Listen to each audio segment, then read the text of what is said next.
کہ کثرت سے پیشانی زمین پر اور مٹی میں اور ریت میں رکھنے کی وجہ سے چہروں پر ایک نشان ہے سجدے کا، اور راتوں کے جاگنے اور اللہ کے آگے رونے اور گڑ گڑانے اور کھڑے ہونے اور لمبے قیام کی وجہ سے ان کے چہروں پر وہ نورانیت ہے جو عبادت سے پیدا ہوتی ہے۔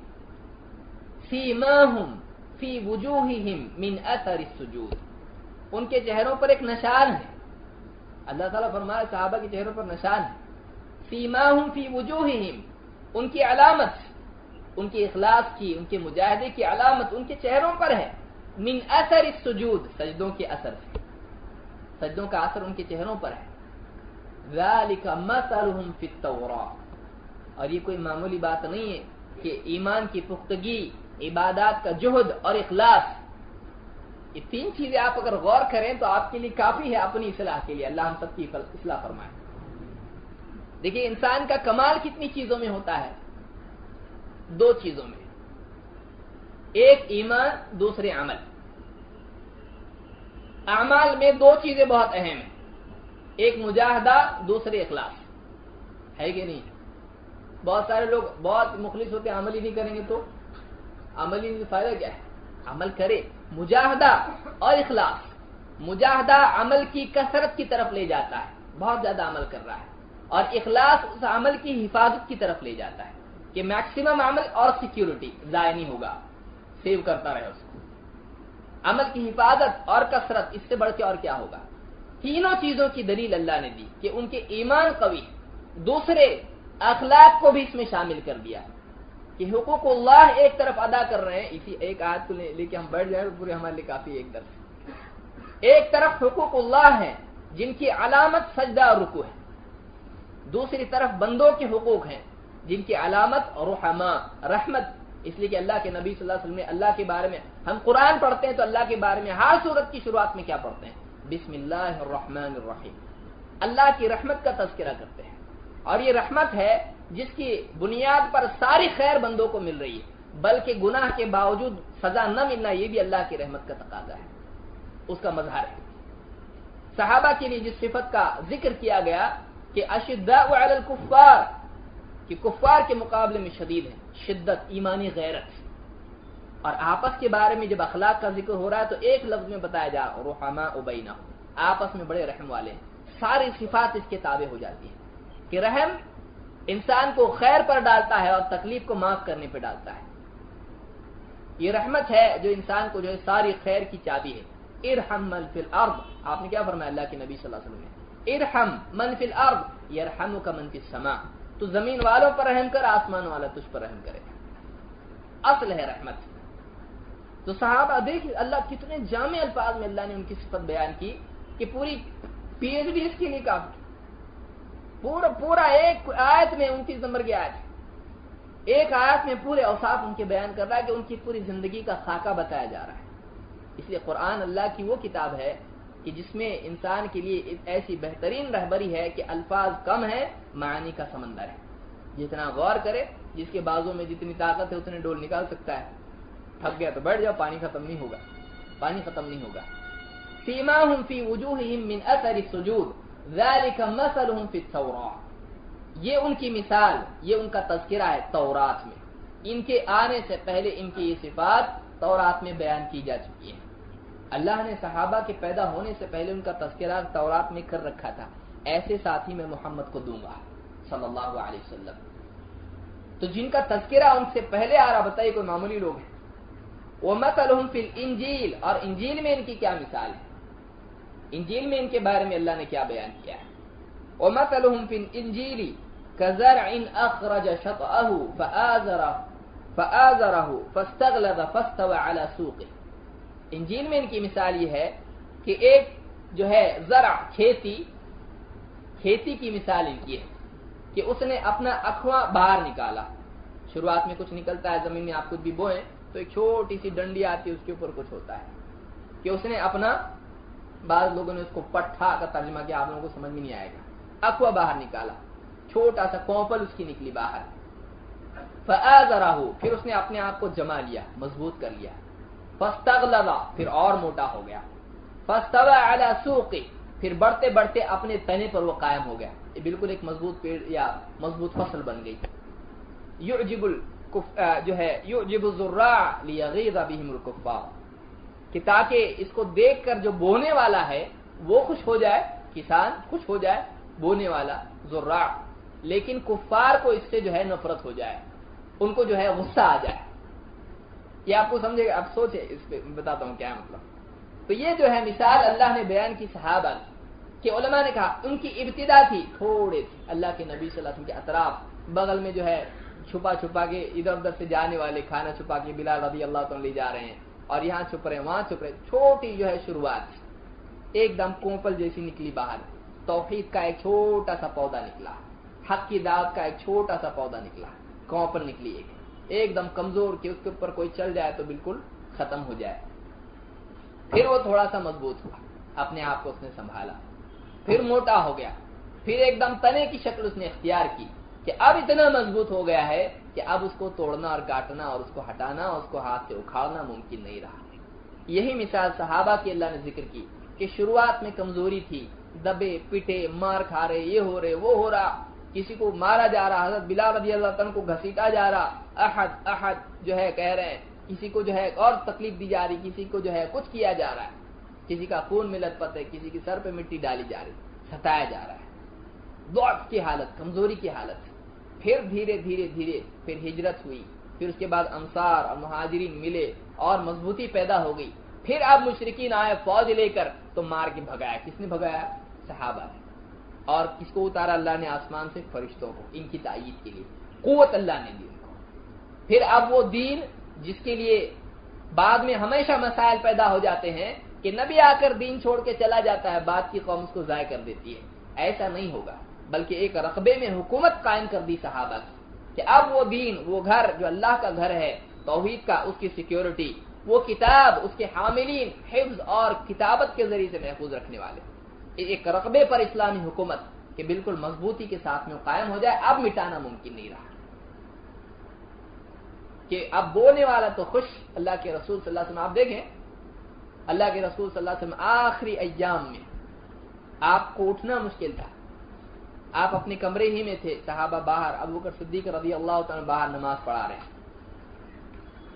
دیکھیے سارے جھوٹے لوگ جو بولتے ہیں صحابہ کے بارے میں، اللہ ان کے باطل کو ختم فرمائے۔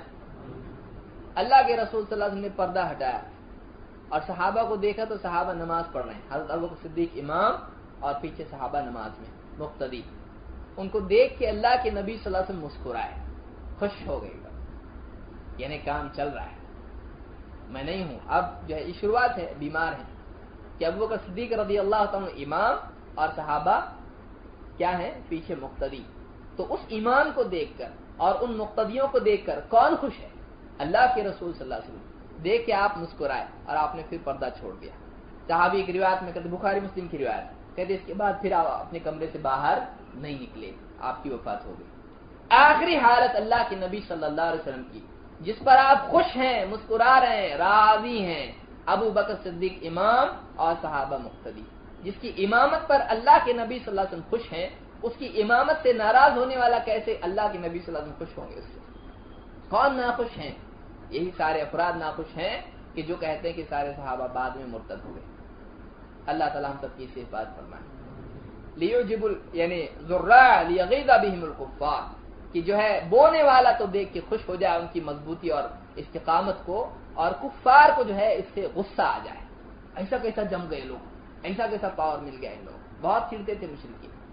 تو کس کے بارے میں کہا جا رہا ہے؟ وعد اللہ الذین آمنوا منکم وعملوا الصالحات منہم مغفرۃ واجرا عظیما، کہ اللہ تعالیٰ نے وعدہ کیا ہے، وعد اللہ الذین آمنوا وعملوا الصالحات منہم مغفرۃ واجرا عظیما، کہ اللہ تعالیٰ نے ان صحابہ میں سے، یہاں منہم کا لفظ جو ہے لغوی اس کی ترکیب ہے، اس کو آپ کسی تفسیر میں دیکھ لیں، اس بارے میں علماء نے کہا منہم یہاں جنس کی طرف اشارہ ہے، بعضهم کے لیے نہیں، کہ ان صحابہ کے لیے جو ایمان اور عمل صالح والے ہیں، اللہ نے وعدہ کر رکھا ہے ان کے لیے کہ مغفرت ہے اور اجر عظیم۔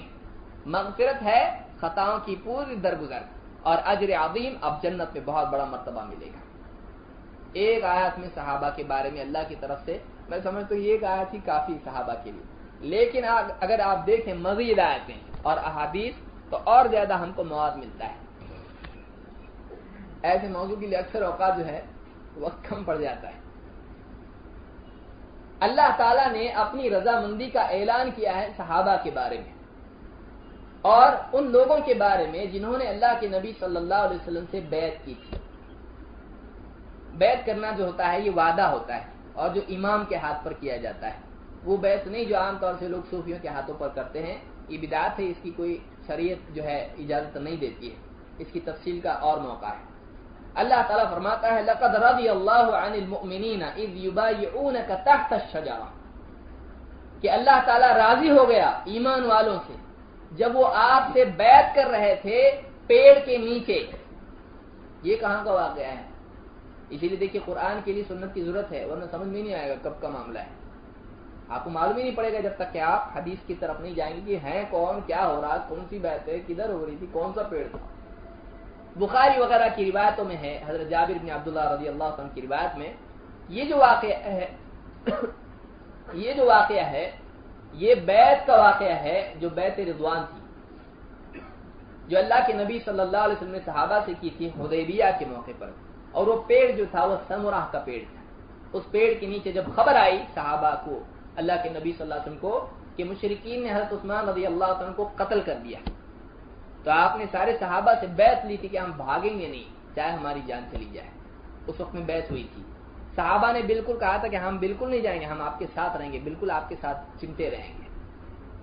تو وہ جو بیعت تھی اللہ نے اس کا ذکر قرآن میں کیا، اللہ کو اتنا پسند آیا وہ عمل صحابہ کا، ڈیڈیکیشن جس کو کہتے ہیں، آمادگی کی آخری انتہا صحابہ سے دیکھنے میں ملی۔ اس واقعے کا اللہ نے اشارہ قرآن میں اس کا ذکر کیا تاکہ قیامت تک کے مسلمان پڑھتے رہیں، وہ ایسا بھی کون سا ڈیڈیکیشن تھا۔ کہا لقد رضی اللہ، اللہ راضی ہو گیا، عن المؤمنین، مؤمنین سے، دیکھیں مؤمنین کو کہا جا رہا ہے، مومنین سے اللہ تعالیٰ راضی ہو گیا، اذ یبایعونک تحت الشجرہ، اس وقت اللہ راضی ہو گیا جب آپ سے وہ پیڑ کے نیچے بیعت کر رہے تھے۔ فعلم ما فی قلوبہم، اللہ نے جان لیا ان کے دلوں میں جو بات تھی اس کو۔ علماء نے کہا اللہ نے جان لیا کا مطلب اللہ نے ان کے دلوں کے اندر ایمان کی پختگی اور نبی کریم صلی اللہ علیہ وسلم کے ساتھ دینے کا جو جذم تھا، آمادگی تھی، اس کو جان لیا۔ ان کی صداقت اور صفا، ان دونوں چیزوں کو اللہ نے جان لیا، ان کے وعدے کی سچائی اور ان کے دلوں میں کوئی کھوٹ نہیں تھا، اللہ تعالیٰ نے اس کو جان لیا۔ فعلم ما فی قلوبہم فانزل السکینۃ علیہم، تو پھر اللہ تعالیٰ نے ان پر اپنی سکینت یعنی طمأنینہ، طمانیت جس کو ہم اردو میں کہتے ہیں، طمانیت نازل کر دی، سکون ہو گیا ان کو کہ جو بھی ہو، چاہے کتنے مخالف ہوں، کچھ بھی ہو جائے، ہم تو جم جائیں گے نبی کے ساتھ، نبی کا ساتھ نہیں چھوڑیں گے چاہے ہماری جانیں چلی جائے۔ تو اس کے اوپر اللہ نے ان پر اطمینان نازل کیا، اللہ کی طرف سے ان پر اطمینان ڈالا جا رہا ہے ان کی استقامت کے لیے۔ کیسے لوگ ہوں گے وہ؟ فانزل السکینۃ علیہم واثابہم فتحا قریبا، اور ان کو قریب کی فتح بھی اللہ تعالیٰ نے عطا کر دی۔ آیت نازل انا فتحنا لک فتحا مبینا، اللہ نے فتح دے دی کہ جو صلح وہاں پر ہوئی، اس صلح سے جو کمپرومائز ہوا مسلمانوں اور مشرکین کے بیچ میں، قریش کے بیچ میں، جنگ بند ہو گئی۔ جنگ بند کا مطلب یہ کہ لڑائی کے میدان سے اب تم دعوت کے میدان میں آؤ، لڑائی کے میدان میں تو تمہارا بھی جائے گا ہمارا بھی جائے گا۔ تو جنگ کا جو میدان تھا اس میں قیمتی افراد مسلمانوں کی صف اولین جو تھے، یہ آگے والے لڑنے میں یہ قتل ہو رہے ہیں، اللہ تعالیٰ نے اس میدان سے نکال کر علمی میدان میں ان کو لے کر آ گئے۔ اب یہاں لڑو، اب دلائل کے میدان میں آ جاؤ، اب حق کے میدان میں آؤ، اب بات کے میدان میں آؤ۔ تو آپ دیکھیں گے کہ یہ گئے تھے 1500، لیکن اس کے 2-2.5 سال بعد جب گئے ہیں تو 10,000 گئے۔ کہاں سے آئے 10,000؟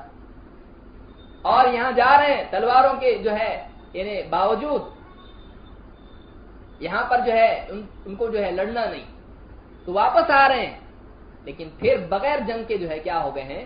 بغیر جنگ کے فتح مکہ ہوا ہے۔ اللہ تعالیٰ فرمایا کہ وَأَصَابَهُمْ فَتْحًا قَرِيبًا، قریب کی فتح دے دی۔ علماء نے مزید اشارہ کیا ایک دوسرے واقعے کی طرف، کہا کہ اسی کے بعد خیبر بھی فتح ہوا ہے، اور کہا کہ وَمَغَانِمَ كَثِيرَةً يَأْخُذُونَهَا، اور اللہ نے وعدہ کر دیا تمہارے لیے آسان کر دیا، ممکن کر دیا وہ غنیمت کے مال جن کو تم لوگے، یعنی خیبر کے جو غنیمت کے مال تھے اور اس کے بعد دوسرے بھی تمہارے لیے غنیمتیں جو اللہ تعالیٰ نے، وہ جنگ کے مال جو تم لوٹو گے، تم لوگے، حاصل کرو گے، وہ تمہارے لیے کھول دیے۔ کہ جب سپاہی جو ہے لڑنے والے فوجی بھاگتے ہیں مال چھوڑ کے تو اس کو لیا جاتا ہے، تو جس کو جو ہے انہیں وہ مال ہوتا ہے تو اس کو غنیمت کہا جاتا ہے۔ یأخذون وکان اللہ عزیزا حکیما، اور اللہ تعالیٰ تو ہمیشہ سے عزیز زبردست ہے، غلبے والا، اور حکیم ہے، بڑا حکمت والا ہے۔ عزیز ہے، غلبہ رکھتا ہے، لیکن حکیم ہے کہ جب چاہے اس کا اظہار کرتا ہے، جب چاہے دشمن کو پست کرتا ہے، اور جب تک چاہے مہلت دیتا رہتا ہے، کیونکہ اس کے جو ہے عزیز ہونے کے باوجود وہ حکمت والا ہے۔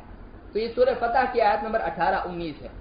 اس میں جابر بن عبداللہ رضی اللہ، دیکھیے اس میں ایمان کی جو ہے دلیل دی جا رہی اور ڈیڈیکیشن ان کی بتائی جا رہی، ان کے لیے وعدہ کیا جا رہا ہے مغفرت کا، ان کے لیے وعدہ کیا جا رہا ہے فتح کا، ان کے لیے وعدہ کیا جا رہا ہے غنیمت کا، ان کو مؤمنین قرار دیا جا رہا ہے۔